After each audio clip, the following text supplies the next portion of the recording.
my channel.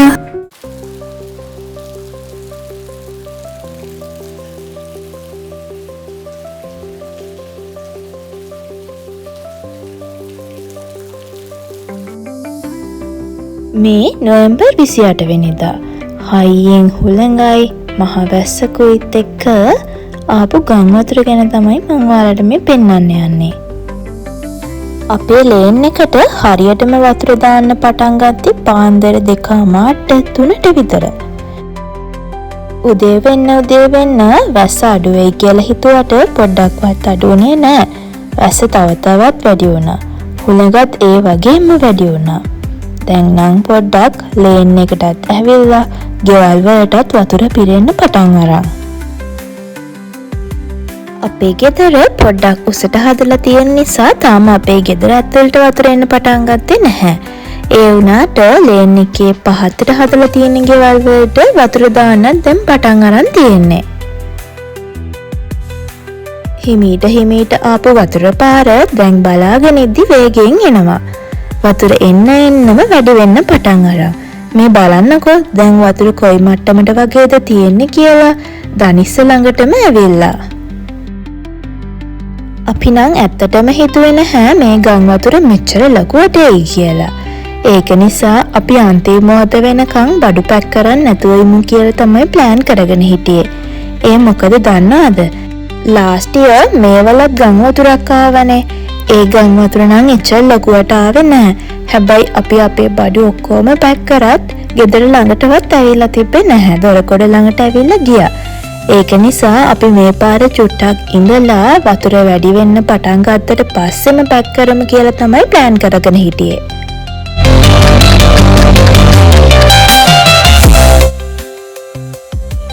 දැන් වෙලාව උදේ 9ට විතර ඇති. ගිය පාර ආපු ගම් වතුරට වඩා මේ පාර ඇවිත් තියෙන ගම් වතුර ටිකක් වෙනස් කියලා අපිට දැනුණා. මොකද වේගෙන් වතුර පිරෙනවා. ඒ නිසා මට පුළුවන් විදිහට පොඩි බඩු ටික පැක් කරන්න පටන් ගත්තා. ගෙදර තියෙන ලොකු ඉලෙක්ට්‍රික් බඩු ටික හස්බන්ඩ්ට පුළුවන් විදිහට උඩ තට්ටුවකට දාන්න කියලා මට පුළුවන් විදිහට පොඩි අයිටම්ස් ටික මේ වගේ ඉක්මනට පැක් කරගත්තා. හස්බන්ඩ් එයාගේ අයියයි මල්ලිත් එක්ක එකතු වෙලා අපේ මැට්‍රස් එකත් උඩ තට්ටුවකට දාන්න අරන් ගියා. ඒ අතරතුර මම මෙන්න මේ වගේ අපේ ඇඳුම් ටිකත් ඉක්මනටම පැක් කරගත්තා.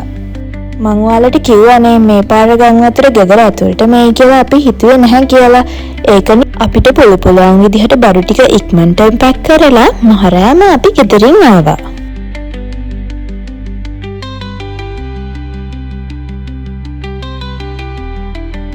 මේ ඊළඟ දවසේ උදේ අපේ ඒරියා එකේ වතුර මට්ටම මේ ගානට තමයි තිබ්බේ මේ වෙලාව වෙද්දි.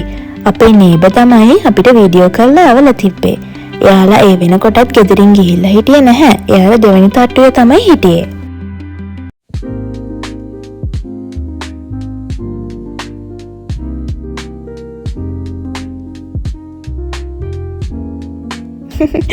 මේ සෙට් එක නම් ඔයාලා මගේ කලින් වීඩියෝ එක දැකලා ඇතිනේ. ඔයාලා තාම මේ සෙට් එක ඉන්න වීඩියෝ එක බලලා නැත්නම් දැම්ම ගිහින් බලන්න. මතක ඇතුව මගේ channel එක subscribe කරලා තියාගන්න. මේ වගේ ලස්සන වීඩියෝ දාපු ගමන් බලන්න. ගම් වතුර ටයිම් එකේ අපි ගිහින් හිටියේ හස්බන්ඩ්ගේ ලොකු අයියලායි ගෙදර. අපි කිව්වට අපි විතරක් නෙමෙයි. all together families 5ක් විතර හිටියා.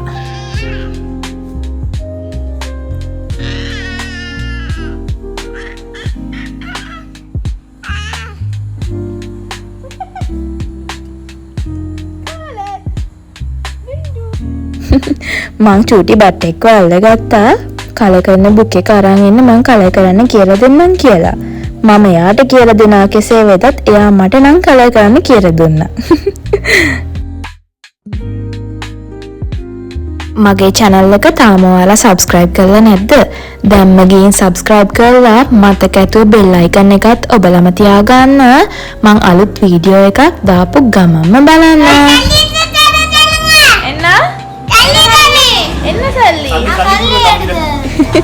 අම්මෝ දැක්ක නේද අපේ චන්ඩිය ටිකගේ කටවල් ටික. ඒ දවස් ටිකේ ගෙදර කොහොම තියනවා ඇතිද, ගෙදරට මොනවා වෙලා ඇතිද කියන එන ෆීලිං එක ඉක්මනටම අමතක වෙනවා මේ බට්ටු ටිකගේ වැඩ දැක්කාම.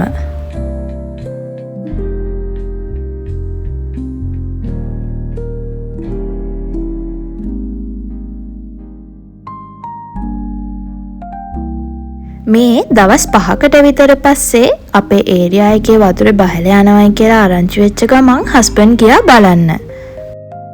අපේ පැත්තට වතුර අඩි 12ක් 15ක් අතර වගේ දාලා තියෙනවා.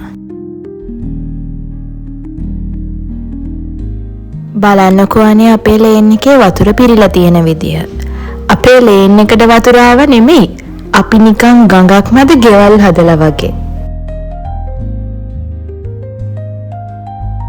ගෙවල් වල එළියෙම මෙහෙමනම් ඇතුලේ කොහොම තියෙන්නේ නැතිද?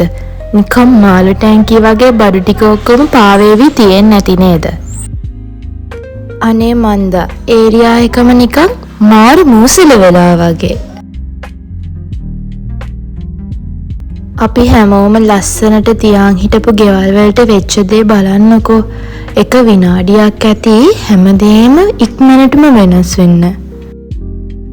දෙවියෝ නිකන් අපි හැමෝටම එකපාර එකම විදිය දඬුවමක් දුන්නා වගේ තමයි නිකන් ෆීල් වෙන්නේ. මේ ගම් වතුර නිසා මේ ඕන කියන ලෙඩේ ඉක්මනටම පැතිරලා යනවා කියලා නිවුස් වලත් කියවනේ. ඒකට ටැබ්ලට් එකක් තිබ්බ ෆාමසි එකේ. ඒ ටැබ්ලට් එකත් බීලාම තමයි හස්බන්ඩ් වතුරට බැහැලා තියෙන්නේ. දැන් මේ සිටුේෂන් එකත් එක්ක අපේ සේෆ්ටි එක අපිම තමයි බලා ගන්න ඕනේ. මේ බලන්නකෝ ගෙදර බිත්ති වතුරට කොච්චර පෙඟිලාද කියලා. ඒ මාක් එක තමයි මේ තියෙන්නේ. අපේ ගෙදර පොඩ්ඩක් උසයි නිසා මම කිව්වේ උඩටම යනකම් වතුර ඇවිත් නැහැ කියලා.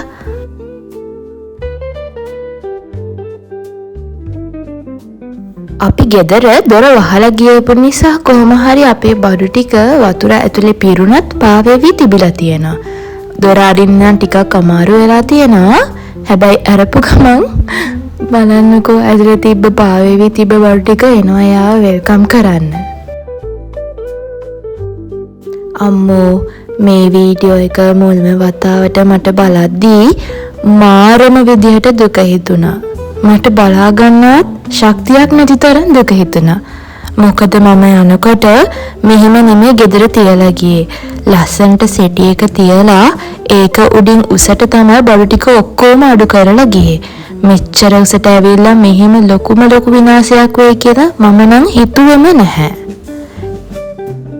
ඇත්තටම හස්බන්ඩ් ආපු ගමන් මට මේ වීඩියෝස් පෙන්වුවේ නැහැ.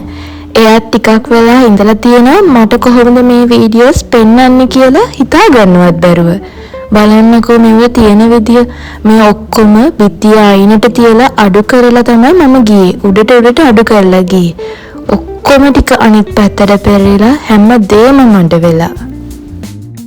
ඔයාලා මගේ කලින් වීඩියෝස් බලලා තියෙනවා නම් ඔයාලා දැකලා ඇති මම මගේ රූම් එක, හෝල් එක, කිචන් එක කොච්චර ලස්සන තියාගෙන හිටියද කියලා. ඒකත් එක්ක මේක සසඳලා බලනකොට මට කියාගන්න තේරෙන්නේ නෑ ඒ දුක. අදටත් මම මේ වීඩියෝ එක බලද්දි මට මාරම අවුල්.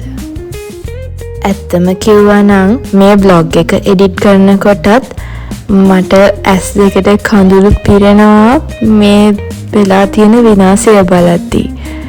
මට තේරෙන්නේ නෑ ඒක වචන වලින් ඔයාලට විස්තර කරන්න. ඒත් මම දන්නවා මං වගේම ගොඩාක් කට්ටියට මේ දුකට මුහුණ දෙන්න සිද්ධ වුණා කියලා. ඇත්තටම කිව්වොත් මට මේ vlog එක edit කරගන්නත් ගොඩක් පරක්කු උනේ ගෙදර තිබ්බ වැඩ වැඩි නිසා. වැඩ වැඩි නෙමෙයි ඒක තාම දැනටමත් ඉවර කරගන්න බැරි වෙලා තියෙන්නේ මට. මට මේ දෙයට මුහුණ දීලා හිත ශක්තිමත් කරගන්න සෑහෙන කාලයක් ගියා. මේ හැම වෙලාවකම මගේ හස්බන්ඩ් තමයි මගේ පිටිපස්සෙන් හිටියේ. ඒ වෙලාවට එයා මොනවද දන්නවද මට කිව්වේ? හිත ශක්තිමත් කරගන්න. ගියදී ගියා. ගියදී ගැන හිතලා වරේ වෙන්න එපා. හැමදේම සතුටින් බාරගන්න කියලා තමයි එයා මට හැම වෙලෙම කියන්නේ. මේ දේ විශ්වාස කරන්න හරි අමාරුයි. මට තාම නිකන් මේක හීනයක් වගේ. ඒත් ඉතින් ඇත්තටම ඕන දෙන්න සිද්ධ වෙනවනේ අපි හැමෝටම. මේ වෙද්දී තාම අපිට කරන්ට් එක ඇවිල්ලත් නැහැ වතුර ඇවිල්ලත් නැහැ. දෙකම කැපුවානේ. ඒ නිසා තාම මේ දෙකම දීලා නැහැ. ගෙවල් යට වෙනකම්ම වතුර ඇවිත් තිබ්බනේ. ඒක තමයි මම හිතන්නේ කරන්ට් එක කපලා ඇත්තේ. මේක අස් කරන්න කොහෙන් පටන් ගන්නද කොහෙන් ඉවර කරන්නද කියලා තේරෙන්නේ නැහැ. ඇත්තටම කිව්වොත් මගේ හස්බන්ඩ් මාර මහන්සියක් දරුවා මේ ගෙදර තියෙන තත්ත්වෙට ගේන්න. එයා තමයි මම හිතන්නේ 90% විතර ලොකුම මහන්සියක් වෙලා මේ ගෙදර මට තිබ්බ තත්ත්වෙට අරන් දුන්නේ. එයානේ ඉතින් මගේ ඕවරෝල් හීරෝ. මේ දෙසැම්බර් 5 වෙනිදා වතුර බැහැලා ගිහින් දවසකට පස්සේ මාව හස්බන්ඩ් එක්කන්ගේ ගෙදර ගොඩාක් දුරට ක්ලීන් කරලා ඉවර වුණාට පස්සේ මං ඉතින් කාර් එකේදීම ග්ලව්ස් මාස්ක් ඔක්කොම දාලා රෙඩි වුණා ගෙදර ක්ලීන් කරන්න යන්න. අද නම් අපි පොඩ්ඩක් යන්න දවල් වුණා. මොකද පෙරේදා රෑ ඊයේ රෑ එහෙම හස්බන්ඩ් එන්න ගොඩාක් රෑ වුණා. රෑ කියන්නේ පාන්දර වුණා. එයා ක්ලීන් කරලා එද්දී පාන්දර 3-4 විතර වුණා. ඉතින් එච්චර ලේට් වෙලා ටයර්ඩ් වෙලා ගෙදර ආවට පස්සේ ආයෙත් අනිත් දවසේ උදේම යන්න ටිකක් අමාරුයිනේ. ඒකයි පොඩ්ඩක් දවල් වෙනකන් රෙස්ට් කරලා ඉඳලා ගියේ. මේකේ නම් මම පොඩි ක්ලිප් එකක් තමයි ගත්තේ. ඇත්තටම මට වීඩියෝ කරන්න අමතක වුණා. මං ගෙදර යද්දී මෙන්න මේ සිටුේෂන් එකේ තමයි ගෙදර තිබ්බේ. ඒ කියන්නේ ඔයාලා හිතා ගන්නකෝ එයා කොච්චර දුරට ගෙදර ක්ලීන් කරලාද කියලා. මෙන්න මේ වගේ තමයි බ්ලොග් ගල් 3-4ක් තියලා අපි අපේ බෙඩ්රූම් සෙට් එක උස්සලා තිබ්බේ. බෙඩ් එක වෙනම, අල්මාරිය වෙනම, ටීවී ස්ටෑන්ඩ් එක වෙනම, මිරර් එක වෙනම අපි උස්සලා තිබ්බා. ඒ ගානට තමයි වතුරයි කියලා හිතුවේ. හැබැයි ඒත් ඉතින් ඊට වඩා ඇවිත් නේ. ඊට වඩා ඇවිත් කියන්නේ ඒකට වඩා පොඩ්ඩක් නෙමෙයි. අඩි 7-8ක් විතර කිට්ටු වෙන්න ගෙදර ඇතුළට වතුර ඇවිත් තිබ්බා. ෆයිනලි අපි දෙන්න මෙන්න මේ වගේ තමයි බෙඩ්රූම් සෙට් එක ක්ලීන් කරන්න පටන් ගත්තේ. ඒක තමයි අපි ලාස්ට් එකට ක්ලීන් කරන්න තියාගත්තේ.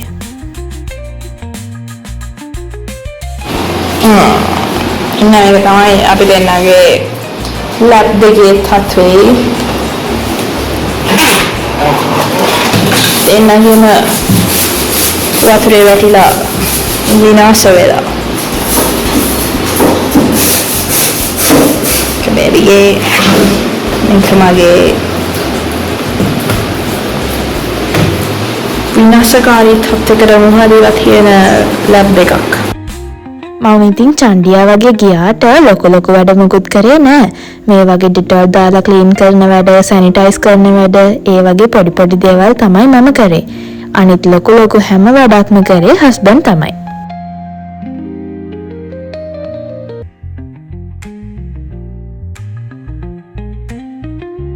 ඔයාලට කියන්න ඕනේ නෑනේ ඉතින් ඇත්තටම වැඩ එකක් දෙකක් නෙමෙයි සෑහෙන ප්‍රමාණයක් තිබ්බා. ඔයාලා බලන්නකෝ වීඩියෝ එක සංසන්දනය කරලා ගෙදර කොහොමද තිබ්බේ දැන් කොහොමද තියෙන්නේ කියලා. මෙන්න මේ විදිහට තමයි අපේ බෙඩ්රූම් එකක් තිබ්බේ. මේ අල්මාරිය නම් ඇත්තටම ගන්න බෑ. ඒක ෆ්ලයිවුඩ් නිසා ඒක නම් විසික් කරා ක්ලීන් කරලවත් ගන්න බෑ. ඒක හොඳටම පිඟිලා ඇන ඔක්කොම ගැලවිලා කැඩිලා වැටෙන සයිස් එකේ තමයි තිබ්බේ. ලොකු අල්මාරිය නම් කැඩිලා වැටුණා. මේ අල්මාරිය විතරයි ඉතුරුලා තිබ්බේ. මේකත් අපි විසික් කරා. මෙන්න මේ විදිහට තමයි අපේ ස්ට්‍රීට් එක තිබ්බේ. හැමෝගෙම ගෙදර ඉස්සරහා කුණු ගොඩවල් ගහලා. කුණු ගොඩවල් කියන්නේ ඇත්තටම ගෙදර තිබ්බ බඩු තමයි කුණු වෙලා තියෙන්නේ. සෑහෙන ප්‍රමාණයක් බඩු නම් විසික් කරන්න වුණා. අපේ ගෙදර විතරක් නෙමෙයි හැමෝගෙම ගෙවල් වල එහෙම තමයි ඉතින් නේද? මොනා කරන්නද අපි මුණ දෙන්න එපයි මේ සිටුේෂන් එකටත් ඉතින්.